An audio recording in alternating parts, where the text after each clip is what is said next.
Kita akan sampaikan dulu berarti informasinya nih, Pak Arya, untuk pemirsa IDX Channel. Ya, Ya, pemirsa, kita tahu Otoritas Jasa Keuangan memperpanjang kembali dari program restrukturisasi kredit bagi industri perbankan dan pembiayaan hingga 31 Maret 2022 mendatang. Dan kebijakan ini diharapkan dapat meringankan beban debitur di masa pandemi COVID-19 sehingga aktivitas usaha bisa terus berjalan.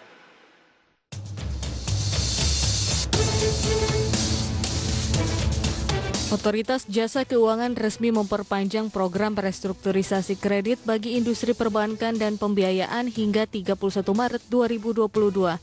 Kebijakan ini diharapkan dapat meringankan beban debitur di masa pandemi COVID-19 sehingga aktivitas bisnis bisa terus berjalan. Otoritas Jasa Keuangan mencatat nilai restrukturisasi kredit perbankan hingga Februari 2021 sebesar Rp987,48 triliun dengan jumlah debitur sebanyak 7,94 juta debitur. Nilai tersebut berasal dari 7,94 juta debitur di 101 bank umum yang terdiri dari sektor UMKM 6,2 juta debitur yang melakukan restrukturisasi dengan nilai sebesar Rp388,3 triliun. Sedangkan untuk non-UMKM sebanyak 1,8 juta debitur dengan nilai Rp599,15 triliun. Sementara restrukturisasi di perusahaan pembiayaan sebesar Rp193,5 triliun dengan jumlah kontrak 5,04 juta. Deputi Komisioner Pengawas Perbankan II OJK Bambang Wijanarko mengatakan, perpanjangan stimulus bagi sektor perbankan dan pembiayaan ini dilakukan dengan mempertimbangkan kondisi pandemi COVID-19 yang masih terus berlangsung. Para debitur pun bisa memiliki tambahan waktu lebih panjang sehingga dapat mengelola finansial di tengah pandemi. Sementara perbankan juga terbantu dalam menata kinerja keuangan, terutama dari segi mitigasi risiko kredit. Meskipun belum sampai dengan Maret sudah ada, tapi poinnya adalah kita melihat perkembangan yang terjadi di hari per hari dari status kondisi COVID ini, bahwa lebih awal sebelum jatuh tempo pun ini sudah diumumkan, itu menjadi hal yang bagus untuk debitur ini juga bisa bisa selamat, bisa terus melakukan aktivitasnya. Kalau mereka itu awalnya bagus, kemudian hanya terkendala karena COVID, dan juga ini mengantisipasi daripada dampak lanjutan. Artinya kalau sudah ada perpanjangan ini kan bagi debiturnya sudah bisa mengatur mengenai kondisinya, termasuk juga di perbankan bisa mengatur bahwa kewajiban-kewajiban yang harus dia lakukan berkaitan dengan pembentukan CKPN dan akhirnya kepermudahan ini bisa diantisipasi. Meski demikian, Bambang mengingatkan bahwa kebijakan restrukturisasi kredit ini tidak permanen, melainkan hanya bersifat sementara. Hal ini untuk menghindari moral hazard yang dapat muncul di kemudian hari. Dari Jakarta, Gilang Praditya, IDX Channel.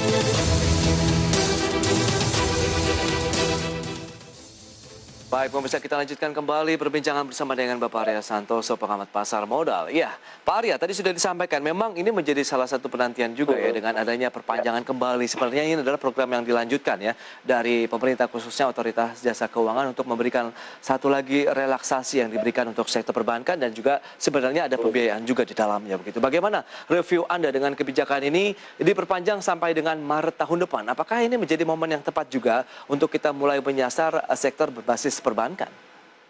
ya, memang kalau kita perhatikan ini adalah program bukannya baru ya, memang sudah dijalankan sampai Maret 2021. Betul. Tapi kelihatannya memang pemulihan ekonomi membutuhkan durasi yang lebih panjang ya. Bagaimana di Amerika juga kita lihat walaupun data-datanya sudah membaik, tetap membutuhkan waktu di real sector untuk bisa kembali pulih seperti sedia kala. Di Indonesia kita juga melihat bahwa dalam kondisi seperti ini belum sepenuhnya kembali seperti di tahun 2019, 2018. Jadi memang sudah ada perbaikan ya, ciri-ciri kita lihat sudah mulai rame, jalan-jalan sudah mulai macet lagi, kemudian di pusat-pusat perbelanjaan sudah mulai traffic kembali ya, walaupun ada pembatasan, tetapi masih butuh waktu ya, walaupun permintaan juga sudah mulai beranjak. Kita perhatikan harapan bahwa pemulihan Indonesia di sampai kuartal 4 2020 untuk nanti di laporan full year 2020 itu juga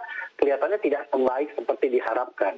Oke. Oleh karena itu di first semester nanti di 2021 ini akan menjadi satu penentuan juga arah di mana apakah cukup positif, cukup cepat on track gitu ya, walaupun stimulus-stimulus diberikan supaya sebagaimana di bursa global di mana-mana di negara-negara lain juga, di Indonesia juga berusaha untuk tetap memberikan stimulus dan Betul. juga program-program relaksasi seperti ini untuk memudahkan, karena kalau dipaksakan misalnya program dihentikan relaksasi ini kemudian restrukturisasi juga dihentikan dengan tiba-tiba di tahun ini di Maret ini kan cukup dekat, itu masih belum ada suatu kemampuan yang kembali sebelum pandemi seperti ini. Jadi oleh karena itu pertimbangan diperpanjangnya restrukturisasi sampai ke tahun depan, 1 tahun lagi, ini cukup memberikan satu nafas lega ya bagi para pelaku usaha, bagaimana suku bunga juga agak rendah. Kemudian ini akan menolong, membantu pemulihan yang kemungkinan akan memakan waktu sekitar 1 tahun atau lebih. Pak Arya, tapi ini akan mempengaruhi dari likuiditas banknya tidak sih begitu dengan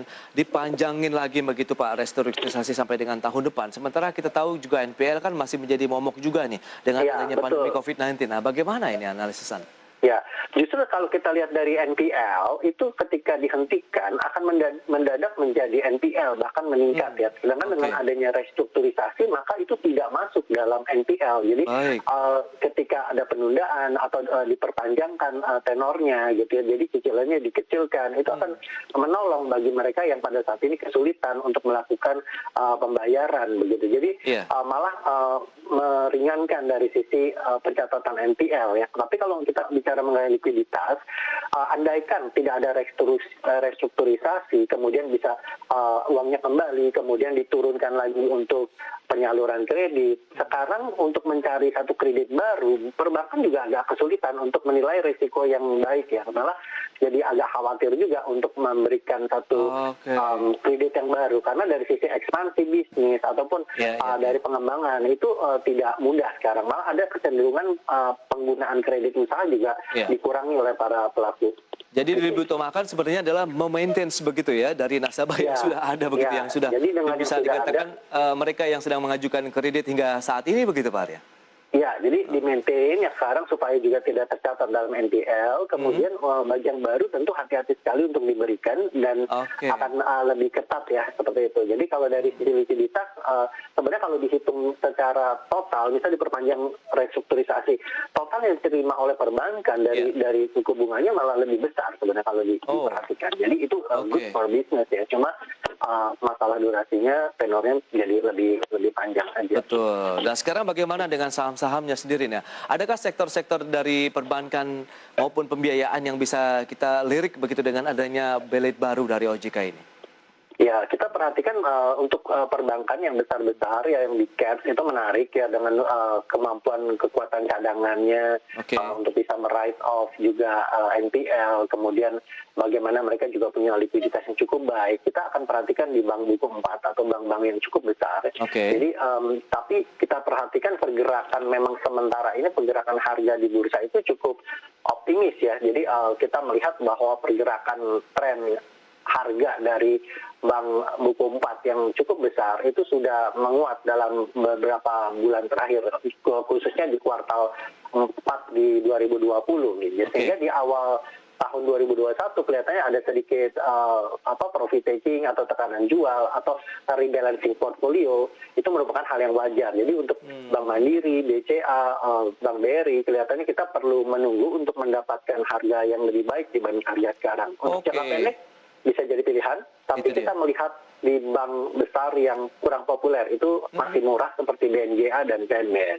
Oh, itu dia. Berarti the big four-nya sementara kita kesampingkan dulu ya, karena sudah ada kenaikan yang cukup kencang dari tahun lalu bisa dikatakan begitu Pak Arya. Seperti apa kita bahas BNGA kemudian PNBN, tapi tahan dulu analisisnya Pak Arya, kita akan jeda sebentar. Dan pemirsa kami akan segera kembali usai pariwara berikut ini.